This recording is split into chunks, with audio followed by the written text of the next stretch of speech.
ఏ అబ్బా ఏంట్రా అందుకట్టు కొట్టావు? కానీ చేయబెట్టు, దీంతో ఆ సిస్టమ్ నువ్వు వాడాలో నేను వాడాలో తెలిసిపోద్ది. ఇంకోసారా? నా వల్ల కాదు, కావాలంటే నువ్వే తీసుకో. అట్లుంటది మనతోనే. ఇది ఓకే, ఇంకో కేబుల్ ఎక్కడ పెట్టాలి?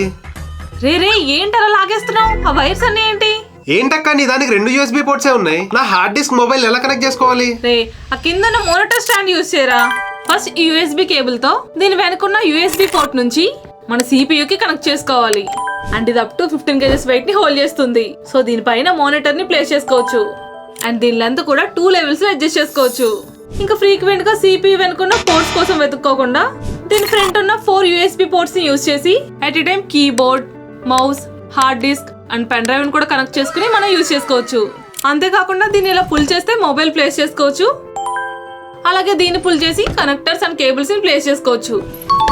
ఇంకా మన వర్క్ అయిపోయాక కీబోర్డ్ దీని కింద ప్లేస్ చేసుకుంటే డెస్క్ అంతా ఆర్గనైజ్డ్ గా ఉంటుంది. అలాగే దీనికి ఒక 3.5mm జాక్ ఇచ్చుంటే ఇంకా బాగుంది అనిపించింది. ఇంకా దీనికి ల్యాప్టాప్ కనెక్ట్ చేసి యూజ్ చేస్తే ఛార్జింగ్ త్వరగా డ్రైన్ అయ్యే ఛాన్స్ ఉంది. ఇంకా ఈ బటన్ తో దీని కలర్స్ కూడా చేంజ్ చేసుకోవచ్చు. ది లింక్ బయోలో ఉంది.